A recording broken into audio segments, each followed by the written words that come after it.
সুপ্রিয় দর্শক শ্রোতা, আসসালামু আলাইকুম ওয়া রাহমাতুল্লাহি ওয়া বারাকাতুহু।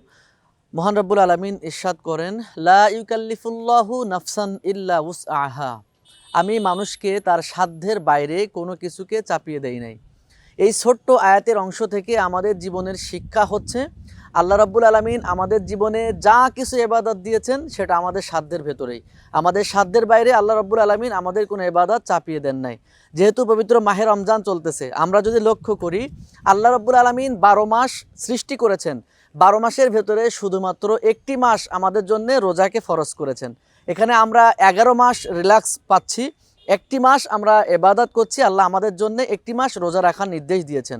সুতরাং এই মাহে রমজানে আমাদের উচিত, আমরা যারা মুসলিম, আমরা যারা ইমানদার, আমাদের সবাইকে এই রমজানের রোজাগুলো যথাযথভাবে পালন করা। আমরা অনেক সময় রোজার মাস আসলে অনেকে ভয় পেয়ে যায় যে কিভাবে রোজা রাখবো, আমাদের উপরে মনে হয় আল্লাহ কোনো কিছু চাপিয়ে দিয়েছেন। না, এটা তো নয়। আল্লাহ পাক তো বলছেন, লা ইউকাল্লিফুল্লাহু নাফসান ইল্লা উসআহা।